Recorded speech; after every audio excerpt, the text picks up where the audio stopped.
এই যে আমাদের বাবরি মসজিদ, সংক্ষিপ্তভাবে আরেকটু বলে আমি শেষ করব।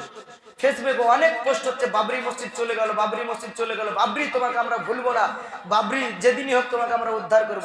আচ্ছা বলেন, আজকে আপনি বাবরিকে উদ্ধার করলেন, মনে করেন তর্কের ক্ষেত্রে আজকে আপনি গিয়ে রাম মন্দিরকে ভেঙে ফেলে দিয়ে ওখানে বাবরি মসজিদ আবার প্রতিষ্ঠিত করলেন, প্রতিষ্ঠিত করে ফেলে রেখে দিলেন, আপনার লাভটা কি? আমি তো বলছি যারা দখল করে রাম মন্দির করেছে ভালো করেছে, কারণ তারা তাদের হক আদায় করেছে। তাদের যুবক যুবক ছেলেগুলি রাস্তায় নেমে রাম মন্দিরের জন্য রক্ত ঢেলে দিতে রাজি আছে। ফেসবুকে হাজারো পোস্ট করছে যে আমরা বুকে তাজা রক্ত ঢেলে দেব, বাবরি মসজিদকে আমরা রাম মন্দিরকে রক্ষা করব। আর আপনার যুবক, আপনার এই এলাকার ছেলে, আপনার পেটের সন্তান মুসলিম বলে দাবি করে আপনাকে বাপ চাচা বলে, আপনি মসজিদের কমিটি না, আপনাকে ও চাচা বলে, আপনাকে ও বাপ বলে, আপনাকে ও মামা খালু বলে, অথচ বলছে পিকনিকের সময় পিকনিক করে বেড়াচ্ছে, ওর বাপের পিকনিক। ও পিকনিক করবে তো যাক, ও হিন্দু হয়ে যাক, ইহুদি খ্রিস্টান হয়ে যাক, বিয়ে করবে তো মুসলমানের কাছে কেন আসছে? মৌলবি সব চলেন বিয়েটা পড়িয়ে দেন, ও ওই হিন্দুর কাছে গিয়ে বিয়ে পড়িয়ে নেবে। জানাজার সময় তো চলে যাবে ওই হিন্দুর কাছে, ইহুদি খ্রিস্টানের কাছে, ওদের কাছে গিয়ে বলবে যে জানাজাটা পড়িয়ে দেন। ওর বাপের পিকনিক, ওর বাপের ধর্ম, এটা কোনোদিন আদর্শ সন্তানের বৈশিষ্ট্য হতে পারে না। তাহলে আপনি মানে ধর্মকে একবারে পাগল পেয়ে গেছেন যে আমি জন্ম নিয়েছি, টাকা ইনকাম করতে শিখে গেছি, টাকা ইনকাম করছি, যা ইচ্ছা তাই করবো।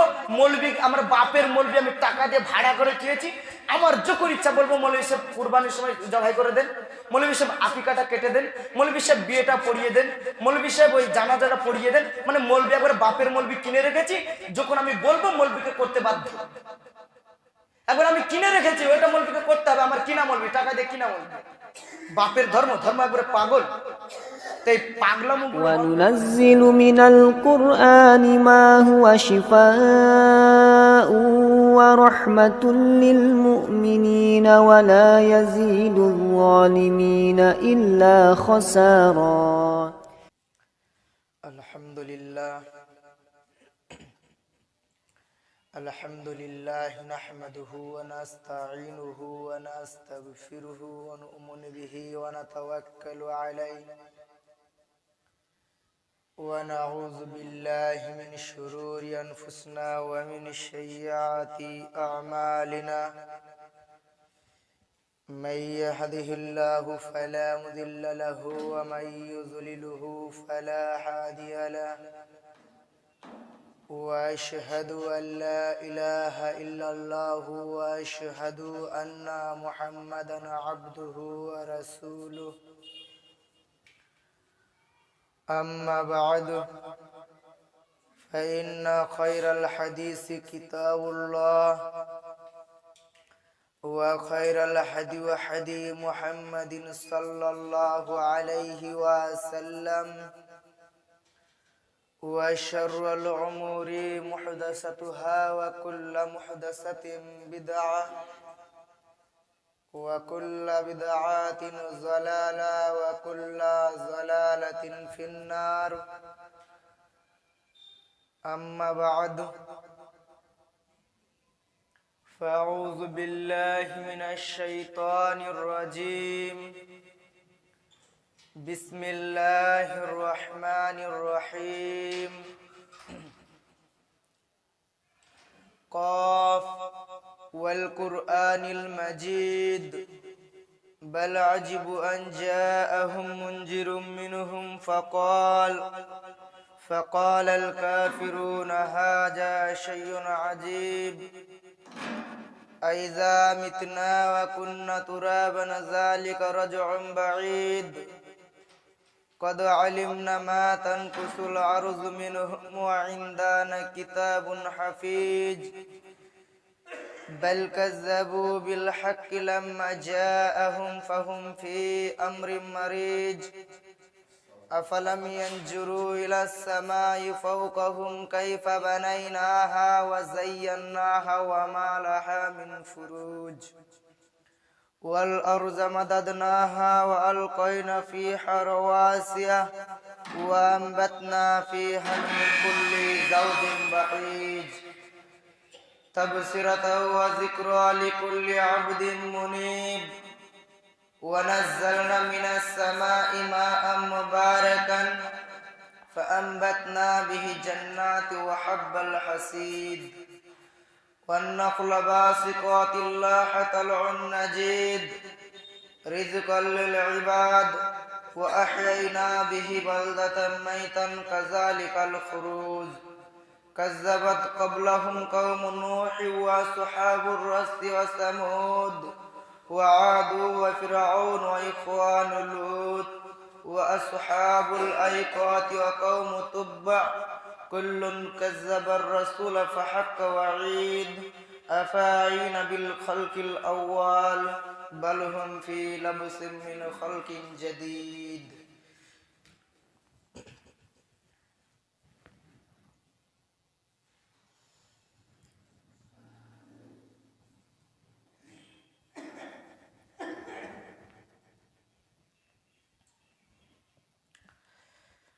إن الحمد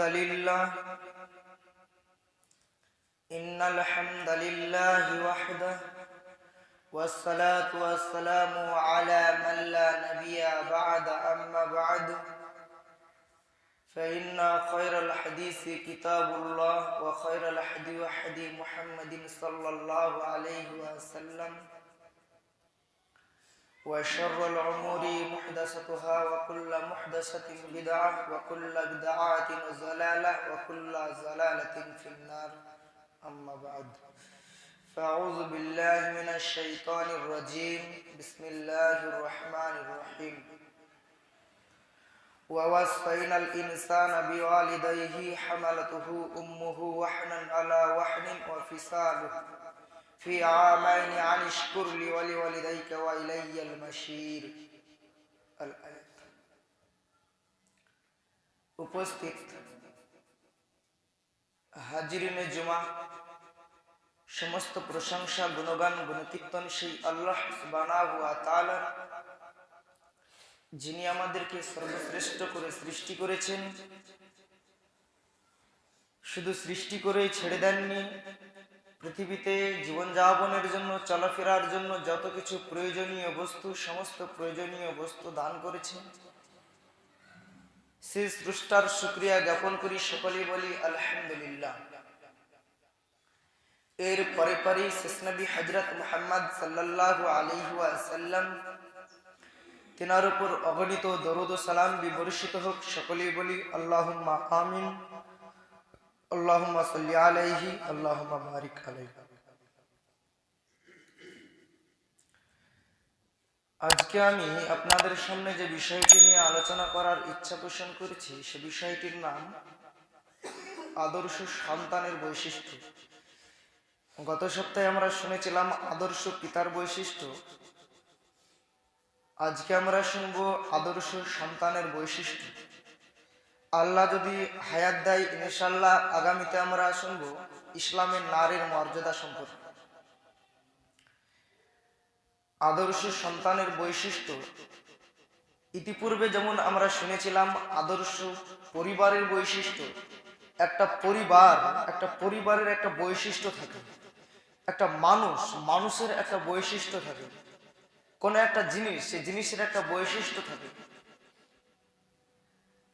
একটা ছাগল গরু, তারও একটা বৈশিষ্ট্য রয়েছে। প্রত্যেকটা জিনিসের একটা কোনো না কোনো একটা বৈশিষ্ট্য, একটা গুণ থাকবে। এটা থাকাটা দরকার, থাকতেই হবে। যদি না থাকে তাহলে ওই জিনিসটার মধ্যে সে নিমজ্জিত হতে পারে না। যেমন একটা ছাগলকে যেহেতু আমরা ছাগল বলবো, ছাগলের যে বৈশিষ্ট্য, তার বৈশিষ্ট্যগুলো তার মধ্যে থাকা লাগবে। যদি ছাগলের কোনো বৈশিষ্ট্যই তার মধ্যে না থাকে, তাহলে সেটাকে ছাগল বলে আমরা প্রমাণ করতে পারবো না। একটা মানুষ, তো মানুষের বেশ কিছু বৈশিষ্ট্য রয়েছে। মানুষের যেমন হাত আছে, মুখ আছে, পা আছে, কান আছে, নাক আছে, চোখ আছে। মানুষের একটা স্ট্রাকচার, একটা গঠন আছে। এই যে একটা মানুষ হিসাবে যেগুলো প্রয়োজন, এর বুদ্ধি আছে, কথা বলতে পারে, এই যে এগুলো একটা মানুষের বৈশিষ্ট্য। এগুলি যদি কোনো জিনিসের মধ্যে না থাকে, তাহলে সেটা মানুষ হিসাবে বলা যাবে না। সেটা যে কোনো জিনিসের সাথে তার বৈশিষ্ট্য মিলে যাবে, সেটা তার মধ্যে পড়ে যাবে। তাই প্রত্যেকটা মানুষের, প্রত্যেকটা জিনিসের, প্রত্যেকটা বস্তুর একটা বৈশিষ্ট্য রয়েছে। ওই বৈশিষ্ট্য অনুযায়ী সেই জিনিসটাকে বিচার করা হয়, যে সেই জিনিসটা কি, ওর বৈশিষ্ট্যের উপর তাকে বিচার করা হয়। তাই ইতিপূর্বে আমরা আদর্শ পরিবারের বৈশিষ্ট্য শুনেছিলাম। তাছাড়াও আমরা আদর্শ পিতার বৈশিষ্ট্য শুনেছিলাম। আজকে আমরা শুনবো শুধুমাত্র আদর্শ সন্তানের বৈশিষ্ট্য। একটা সন্তান যখন জন্ম হয়, জন্মের পরে থেকে পিতার দায়িত্ব থাকে, পিতামাতার দায়িত্ব থাকে। পিতামাতা সেই সন্তানকে যেভাবে মানুষ করা দরকার, একটা সন্তানকে যেভাবে মানুষ করা দরকার, মানুষের মতো মানুষ করার দায়িত্ব হচ্ছে একজন পিতা। কিন্তু সন্তানটি যখন বড় হয়ে যায়, তখন ওই সন্তানের উপরও বেশ কিছু দায়িত্ব চলে আসে।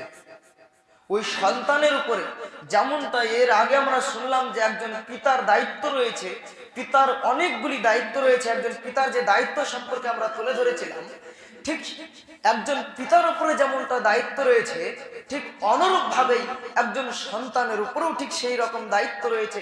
একজন সন্তানও সেই দায়িত্ব পালন করতে বাধ্য। একজন পিতা যেমন সেই দায়িত্ব পালন করতে বাধ্য, একজন পিতা যদি সঠিক দায়িত্ব পালন না করে, তাহলে সন্তান যেমন বলছে যে আমার পিতা আমার সঠিক দায়িত্ব পালন করেনি, আমার পিতা সঠিকভাবে আমাকে মানুষ করেনি, এটা আমার হক, আমাকে আমার পিতা দেয়নি, ঠিক তেমনি সন্তানের বিরুদ্ধে একজন পিতা আঙ্গুল তুলতে পারে যে আমার সন্তানের উপরে আমার হক রয়েছে, আমার সন্তান আমার সঙ্গে কিরূপ আচরণ করবে, আমার সন্তান আমার সঙ্গে কিরূপ কথা বলবে, আমার সন্তান কখন আমার সঙ্গে কেমন ভাবে চলবে, ঠিক সমস্ত কিছু ইসলাম আমাকে গাইডলাইন দিয়েছে। ইসলাম সেই নিয়ম আমাদেরকে বলে দিয়েছে। যদি একজন সন্তান সেই নিয়ম কানুনগুলি না করে, সেই নিয়ম অনুযায়ী না চলে, সেই পদ্ধতি অনুযায়ী না চলে, তাহলে একজন পিতার কাছেও ওই সন্তান অপরাধী, আল্লাহর কাছে তো অপরাধী রয়েছে। আল্লাহ সুবহানাহু ওয়া তাআলা বলছেন, ওয়াসাইনাল ইনসানা বিওয়ালিদাইহি হামালাতুহু উম্মুহু ওয়াহনান আলা ওয়াহনিন ওয়া ফিসালুহু। আল্লাহ তাআলা বলছেন, তোমরা তোমার মায়েদের সঙ্গে সৎ ব্যবহার করো। কেন? তোমার মা তোমাকে গর্ভধারণ করেছে, তোমার মা তোমাকে দুধ পান করিয়েছে। যেই মা তোমাকে দুধ পান করিয়েছে, যেই মা তোমাকে গর্ভধারণ করিয়েছে, যেই মা তোমাকে কোলে বুকে করে মানুষ করেছে, সেই মায়ের সঙ্গে তুমি সদ্ব্যবহার বজায় রাখো। এছাড়াও আল্লাহ সুবহানাহু ওয়া তাআলা অন্যত্র বলছেন, তোমরা আল্লাহর ইবাদত করো এবং আল্লাহর ইবাদতের পরে পরেই তোমরা তোমার মাতা পিতার সঙ্গে সদ্ব্যবহার বজায় রাখো। তোমরা আল্লাহর সঙ্গে কাউকে শরীক করো না, আল্লাহর সঙ্গে কাউকে শরীক করো না, তোমরা আল্লাহর ইবাদত করো এবং তোমরা তোমার মায়েদের সঙ্গে, তোমার পিতাদের সঙ্গে, তুমি তোমার মায়ের পিতামাতার সঙ্গে সদ্ব্যবহার বজায় রাখো। অনেক জায়গাতে আল্লাহ তাআলা একই বাক্য বলছেন, তুমি আল্লাহর ইবাদত করো, আল্লাহর সঙ্গে কাউকে শরীক করো না এবং পিতামাতার সঙ্গে সদ্ব্যবহার বজায় রাখো। শুধু সদ্ব্যবহার বজায় রাখা এতটুকুই না, আল্লাহ তাআলা বলতে বলতে বলতে বলতে এমন জায়গায় পৌঁছে গেছেন, কথাটি বুঝে দেখবেন, যে তুমি তোমার পিতামাতার সঙ্গে এমন ব্যবহার করিও যে তোমার পিতামাতা যেন তোমার ব্যবহারে সামান্যটুকু কষ্ট না পায়। নবী করিম সাল্লাল্লাহু আলাইহি ওয়াসাল্লাম বলছেন যে তোমার পিতামাতাকে তুমি উহ শব্দটি পর্যন্ত করিও না, মানে তোমার পিতামাতাকে তুমি এমন বাক্য বলো না যেই বাক্যের মাধ্যমে তোমার পিতামাতা সামান্য একটু কষ্ট পায়। এই বাক্যটা বলা যাবে না, এটা আল্লাহর রাসূলের নির্দেশ, এটা আল্লাহ সুবহানাহু ওয়া তাআলার নির্দেশ। এখন এবার আমরা যারা সন্তান রয়েছি, এর আগে আমরা খুবই আনন্দ করেছিলাম, কারণ পিতামাতার অনেক দায়িত্ব ছিল। সন্তানকে এই করতে হবে, ওই করতে হবে, বড় ছেলের প্রতি পিতামাতাকে তার বজায় রাখতে হবে, তাদের প্রতি জুলুম করা যাবে না। বিশেষ করে যে সমস্ত ছেলেগুলি বেশি খাটে, যে সমস্ত ছেলেগুলি বড় ছেলে যারা বেশি পরিমাণে পরিশ্রম করে, তাদের প্রতি ন্যায়পরায়ণতা বজায় রাখতে হবে, তাদের প্রতি জুলুম করা যাবে না। ইতিপূর্বে পিতামাতার অনেক দায়িত্ব শুনেছিলাম, আমরা খুব আনন্দ করেছি।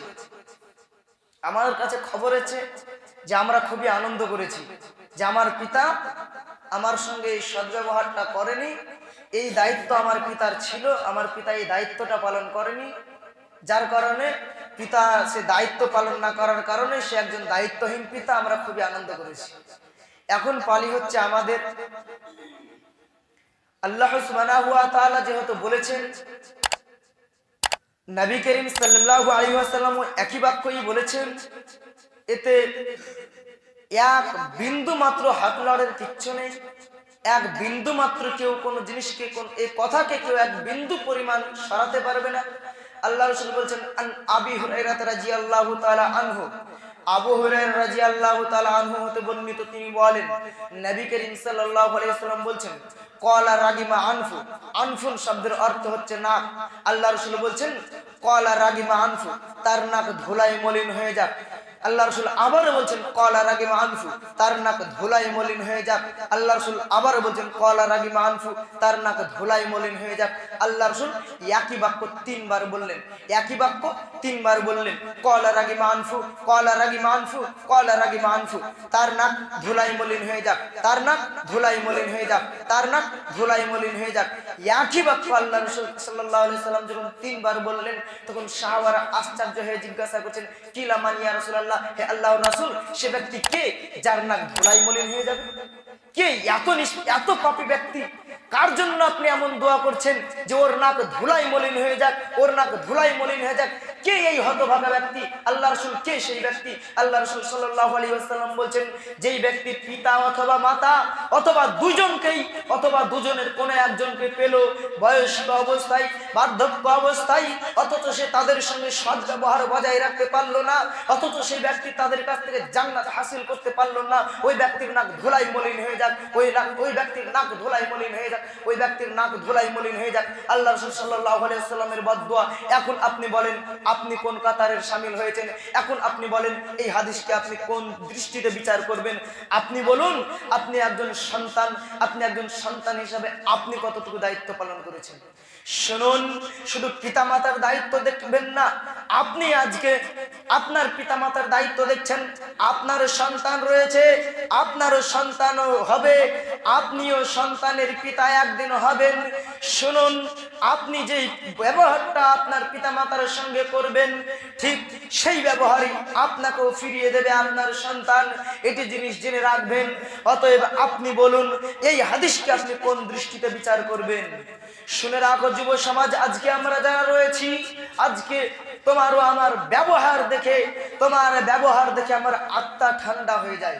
তোমার সঙ্গে রাস্তায় দেখা হলে তোমার যে সুন্দর নম্র কথা, তোমার যে সালাম, সে সালাম দেখলে আমার আত্মা ঠান্ডা হয়ে যায়। কিন্তু আমি এখানেই দুর্বল যে তুমি সালাত পড়ো না, আমি এখানেই দুর্বল যে তুমি পিতামাতার সঙ্গে সদ্ব্যবহার করো না, আমি এখানেই দুর্বল যে তুমি ইসলামের নীতিকে সঠিকভাবে মেনে চলো না। শুধুমাত্র মানুষ হিসাবে তুমি আমার সঙ্গে সদ্ব্যবহার করো, আলেম হিসাবে তুমি আমাকে দেখা হলে তুমি সুন্দরভাবে সালাম দাও, আলেম হিসাবে তুমি আমাকে সুন্দরভাবে কথা বলো। কিন্তু এই জায়গাখানে আল্লাহ রাসূল বলেনি। আল্লাহ রাসূল বলেছেন তুমি তোমার পিতামাতার সঙ্গে সদ্ব্যবহার রাখো। তুমি যদি তোমার পিতামাতার সঙ্গে সদ্ব্যবহার রাখতে না পারো, তাহলে তোমার নাক ধুলাই মলিন হয়ে যাবে। এই কথাই আল্লাহ রাসূল বলেছেন। আরে আমাদের মধ্যে এই যে অবস্থা, এই যে যুব সমাজ আজকে আমাদের রয়েছে, বেশ ভালো কথা, কিন্তু সবচাইতে বড় ক্যান্সার ঠিক ওই জায়গায় আমাদের মধ্যে এমনও যুবক রয়েছে যারা আমরা 5 ওয়াক্ত নামাজ পড়ি, রোজা রাখি, বিড়ি, সিগারেট, গুল, জর্দা, খৈনি, কিচ্ছু কোনো নেশা জাতীয় জিনিস খাই না, কোনো দোকানে অনার্থক বসে গল্প ও আড্ডা মারি না, চায়ের দোকানে বসি না, জুয়া খেলি না, মদ সিগারেট গাঁজা খাই না, সুদের কাছে ধারে কাছে যাই না, প্রবাস বিদেশে কাজ করি, সে অবস্থাতেও কাজ করা অবস্থাতেও রোজা করি। এমন মানুষ আমার কাছে খবর আছে, ফোন করে মানুষ বলছে যে বিদেশে কাজ করছে, এই যে দিন রোজা করা অবস্থায় আমরা এমনি রোজা করা অবস্থাতে চলতে পারি না, বৈকাল হলে আমাদের শরীর যেন ক্লান্ত হয়ে পড়ে। এই কষ্টের দিনে প্রায় 40, 39, 49, 45, 46 এত ডিগ্রি পরিমাণ তাপমাত্রা, এই তাপমাত্রার মধ্যে দিয়েও ওরা কাজ করার পরেও রোজা রাখছে। এত ইমানদার, এত সৎ, এত ভালো ব্যক্তি, কিন্তু পিতামাতার সঙ্গে সদ্ব্যবহার বজায় রাখতে পারেনি। এখন বলুন আপনি এবার কি করবেন? এখন বলুন আপনি কোন কাতারে শামিল হয়েছেন? শুনুন, পিতামাতার সঙ্গে সদ্ব্যবহার রাখতে আপনি বাধ্য। একজন আদর্শ সন্তানের বৈশিষ্ট্য হবে কি? সে 1 নম্বরে আল্লাহর ইবাদত করবে, নাম্বার 2 সে আল্লাহর সঙ্গে শরীক করবে না, নাম্বার 3 সে পিতামাতার সঙ্গে সদ্ব্যবহার রাখবে, নাম্বার 4 সে মানুষজনের সঙ্গে সৎ ব্যবহার রাখবে ধর্মীয় রীতিনীতির দিকে ফলো করে। কেননা আল্লাহ রাসূল সাল্লাল্লাহু আলাইহি ওয়াসাল্লাম বলছেন মান সালিমাল মুসলিমুনা মিন লিসানিহি ওয়া ইয়াদিহি, ওই ব্যক্তি প্রকৃতপক্ষে মুসলিম হতে পারে না। ওই ব্যক্তি প্রকৃতপক্ষে মুসলিম হতে পারে না যে যে ব্যক্তির হাত ও জিহ্বা থেকে অন্য কোন মুসলিম, অন্য কোন ব্যক্তি, অন্য কোন মানুষ নিরাপদ থাকে। তাহলে একজন আদর্শ সন্তানের বৈশিষ্ট্য হবে কি? সে আল্লাহর ইবাদত করবে, আল্লাহর সঙ্গে শরীক করবে না। তারপর ওই ব্যক্তি আল্লাহর ইবাদত করার পাশাপাশি পিতা মাতার সঙ্গে সৎ ব্যবহার রাখবে, মানুষজনের সঙ্গে সৎ ব্যবহার রাখবে। এতটুকু একজন সন্তানের বৈশিষ্ট্য। আর ও যখন বিবাহ শাদী করবে তখন সে আবারও ওই যে পিতার যে দায়িত্ব ছিল, সে উত্তম স্ত্রী নির্বাচন করবে, সন্তানকে মানুষের মতো মানুষ করবে। এতটুকু হচ্ছে একজন সন্তানের কাজ। এখন আমাদের কাজ, আমরা সালাত আদায় করি না।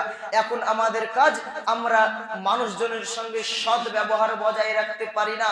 এখন আমাদের কাজ কি? এখন আমাদের কাজ পিতা মাতার সঙ্গে সৎ ব্যবহার রাখতে পারি না। এগুলিকে বর্জন করতে হবে। পিতা মাতার সঙ্গে সৎ ব্যবহার রাখতে হবে, আল্লাহর ইবাদত করতে হবে, 5 ওয়াক্তের সালাত পড়তে আমরা বাধ্য।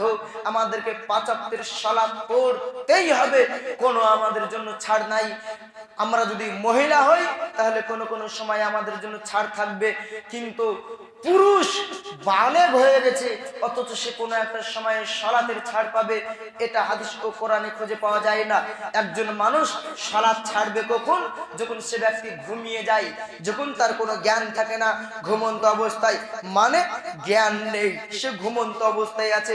যখনই সে ঘুম থেকে ভেঙে যাবে, তার যখন ঘুম ভেঙে যাবে, ঘুম থেকে জেগে যাবে, সঙ্গে সঙ্গে তাকে সালাত আদায় করতে হবে। এটাই হাদিসের নিয়ম। আর একটি কি?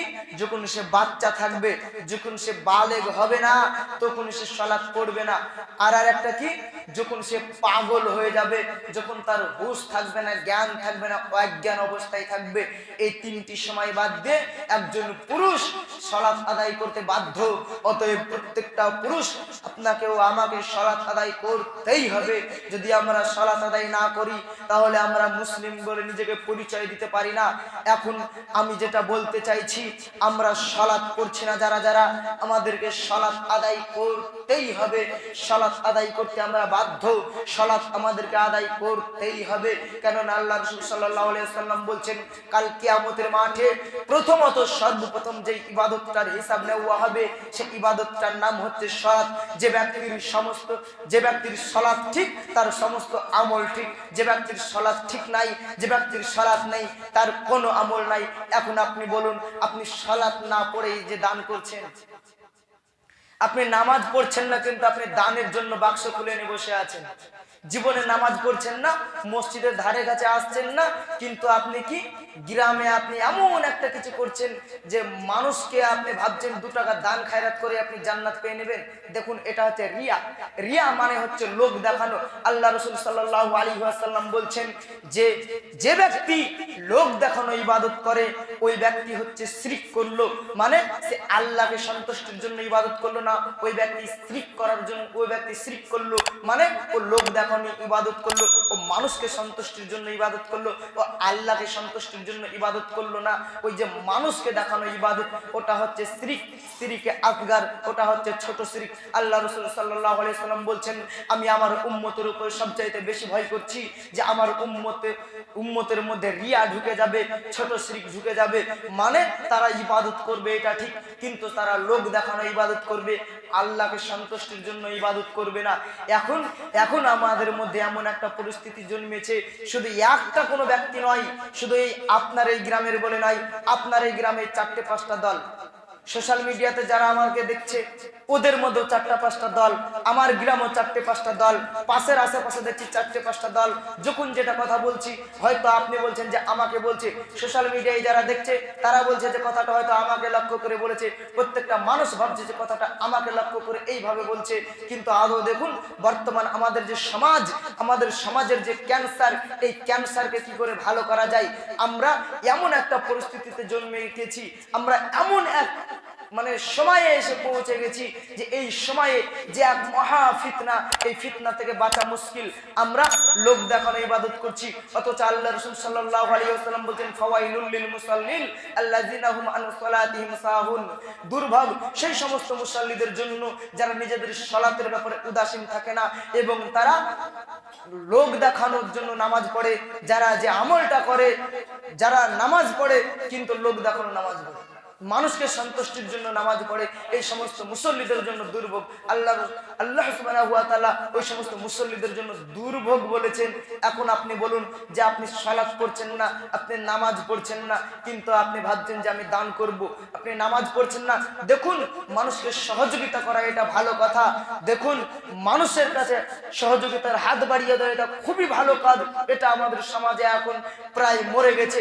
আমাদের সমাজে কোনো একজন মানুষ যদি অভাবী হয়ে যায়, তাহলে ওই মানুষটা কিন্তু মানে অভাবের তাড়নায় বিভিন্ন রকম পাপ, মানে সবচাইতে পাপ বলতে সবচাইতে বড় পাপ হচ্ছে কিস্তি ও সুদ।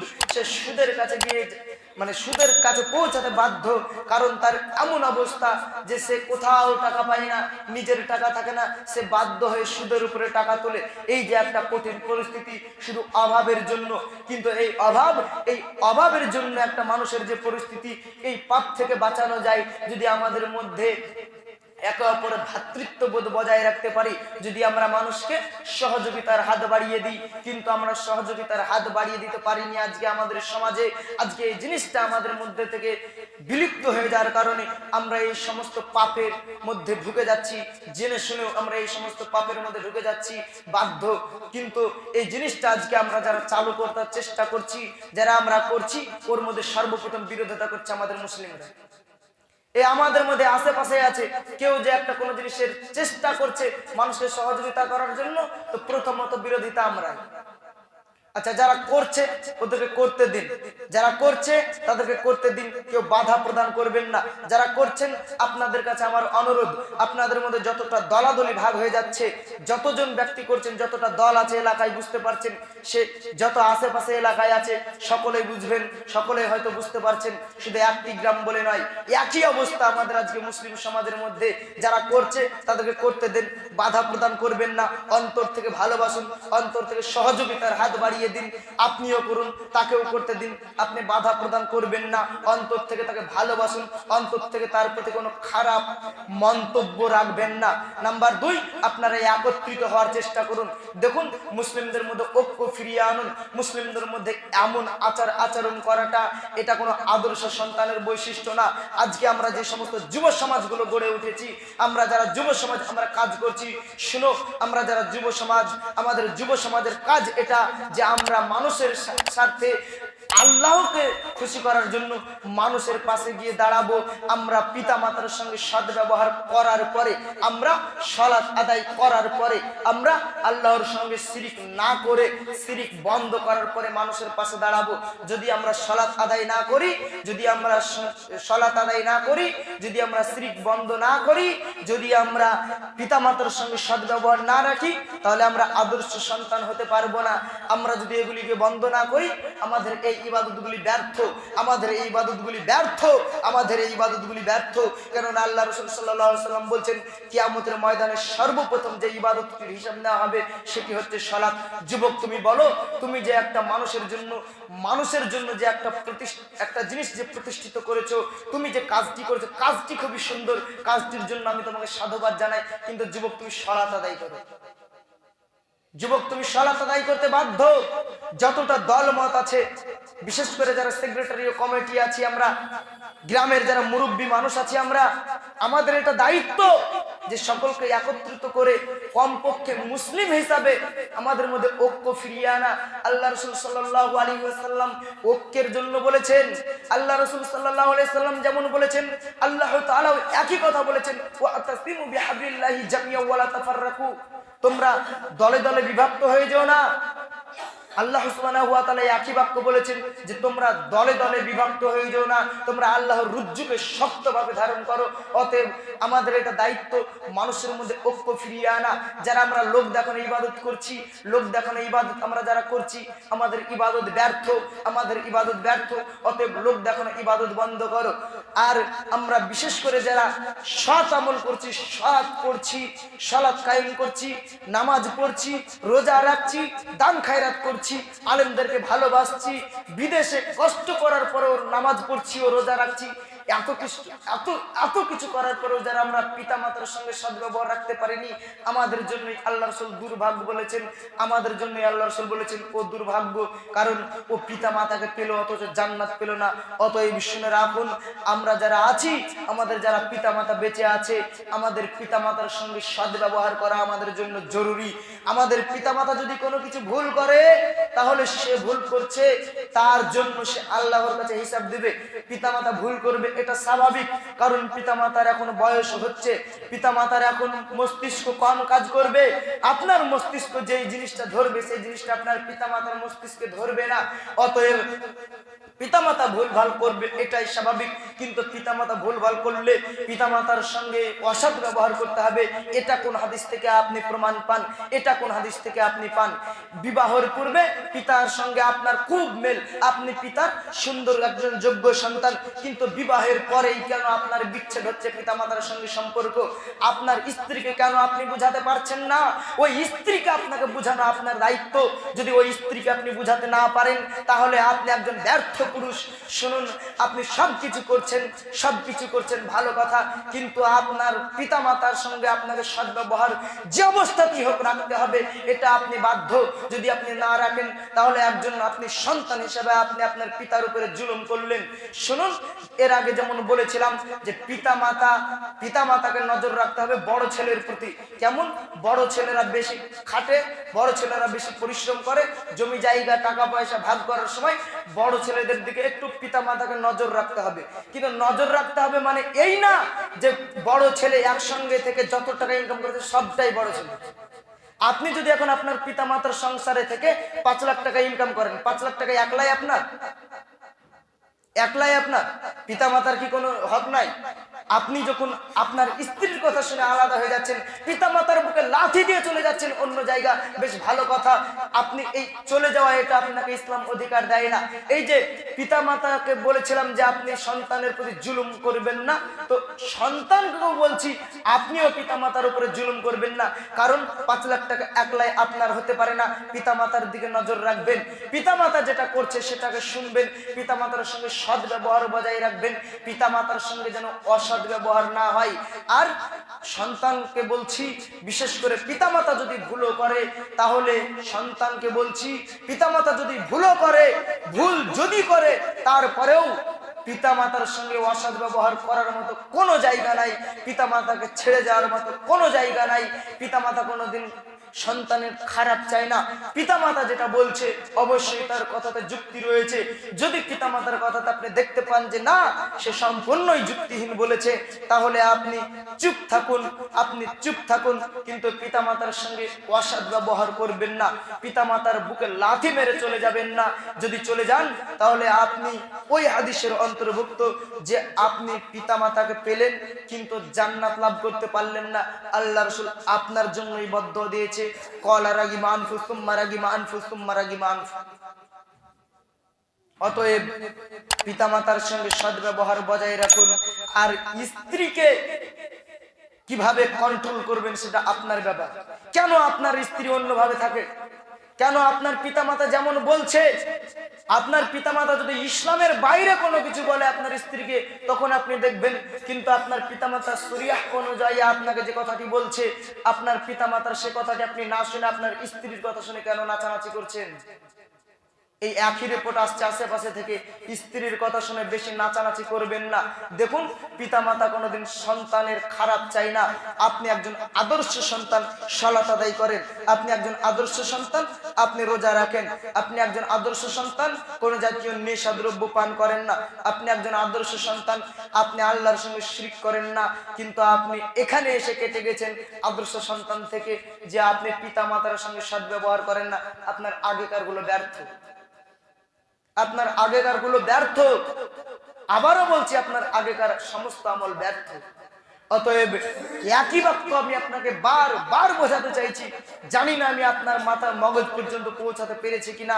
পিতা মাতা যদি আপনার ভুলও করে, আবারও বলছি, আপনার স্ত্রী আপনাকে বলছে যে তোমার পিতা মাতা আমাকে গালি দিচ্ছে, আপনি জানছেন যে এটা সত্য যে আমার পিতা মাতা আমাকে গালি দেয়, আমার পিতা মাতা আমার স্ত্রীকে গালি দেয়।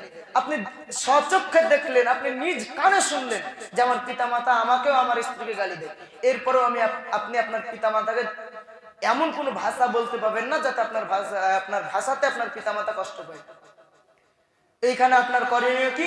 আপনার স্ত্রীকে বুঝাতে হবে, আপনাকে ধৈর্য ধারণ করতে হবে।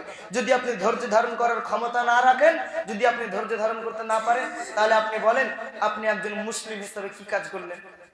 আপনি যেই জান্নাত পাওয়ার আশাতে আপনি নামাজ পড়ছেন, আপনি যে জান্নাত পাওয়ার আশাতে, ওই যে প্রবাসে এত কষ্ট করে রোজা রাখছেন, যে জায়গাতে রোজা করতে গিয়ে আমরা বসে থেকে ক্লান্ত হয়ে পড়ি, আর আপনি ওই রোজা করছেন, অথচ ওই সে 45-46 ডিগ্রি তাপমাত্রা, 50-49 ডিগ্রি তাপমাত্রাতে কাজ করছেন রোজা রেখে।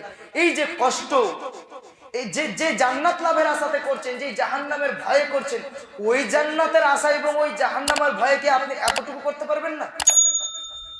যদি আপনি না পারেন, তাহলে আমি বলবো যে আপনার ঈমান নেই।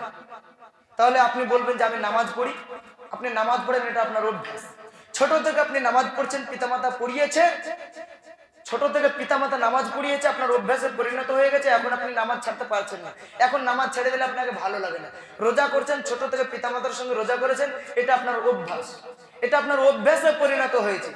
আপনি বিড়ি সিগারেট কোনোদিন জীবনে খাননি, এখন আর আপনি খেতে পারছেন না।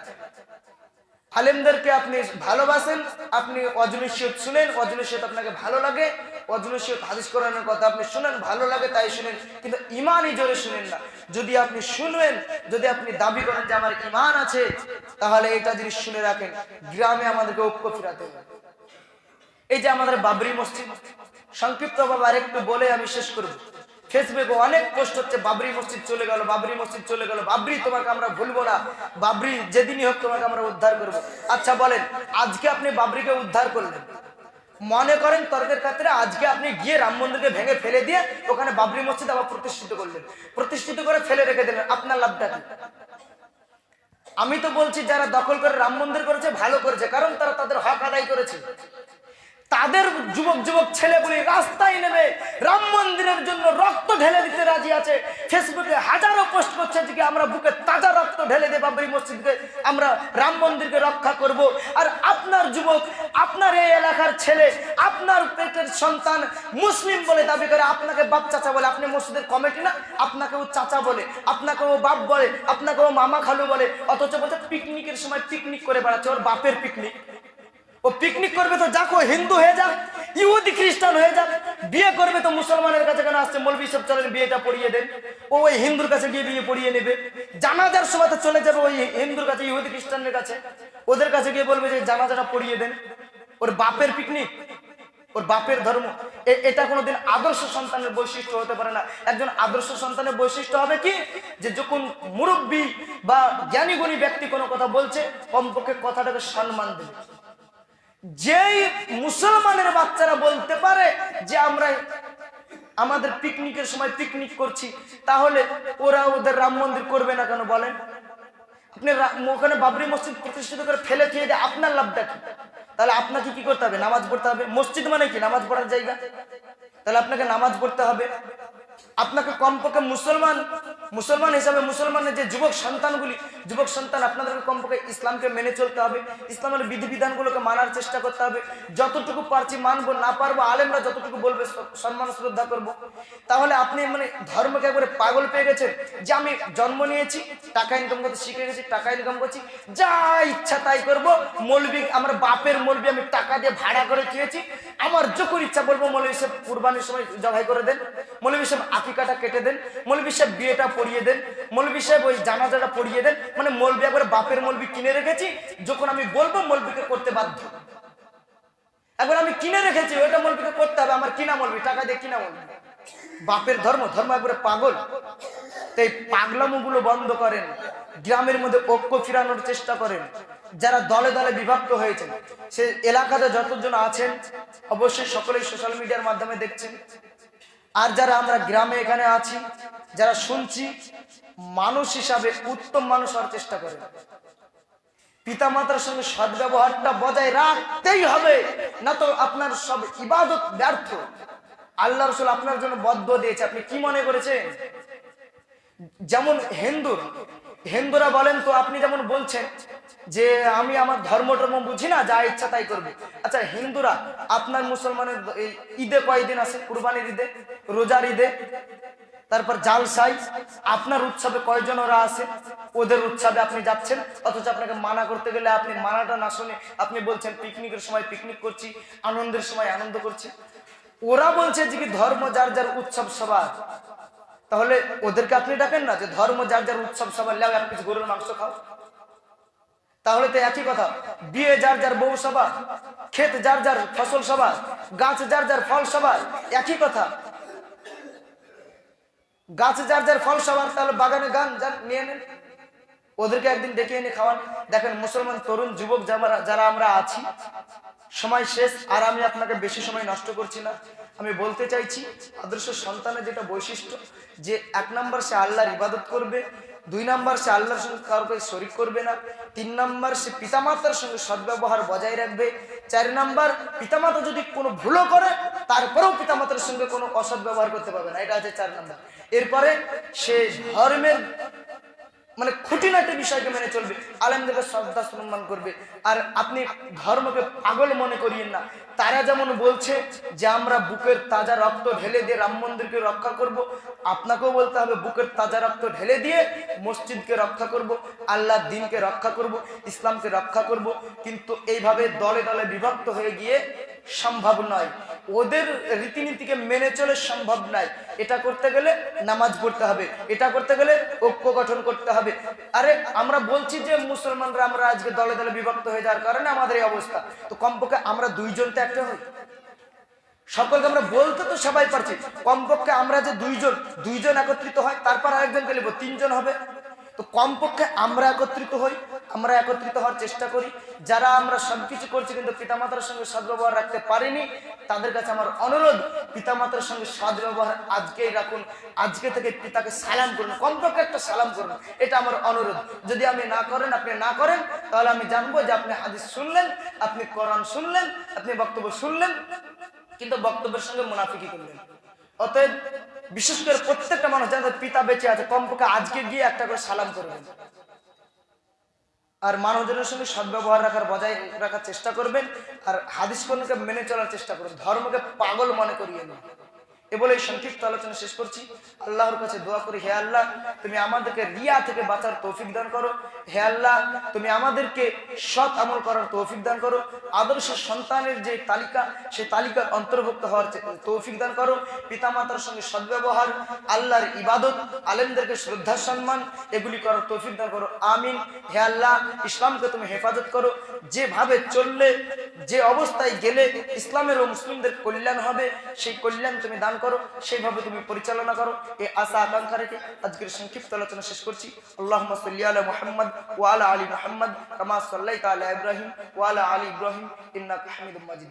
আল্লাহুম্মা বারিক আলা মুহাম্মদ ওয়া আলা আলি মুহাম্মদ কামা বারাকতা আলা ইব্রাহিম ওয়া আলা আলি ইব্রাহিম ইন্নাকা হামিদুম মাজিদ। ইয়া আইয়ুহাল্লাযীনা আমানু তাকুল্লাহা হাক্কা তুকাতিহি ওয়া লা তামুতুন্না ইল্লা ওয়া আনতুম হে মানুষ, তোমরা যারা ঈমান এনেছ আল্লাহকে ভয় করো, ঠিক যতটুকু ভয় তাকে করা উচিত। আল্লাহর কাছে সম্পূর্ণ আত্মসমর্পণকারী না হয়ে তোমরা কখনো মৃত্যুবরণ করো না।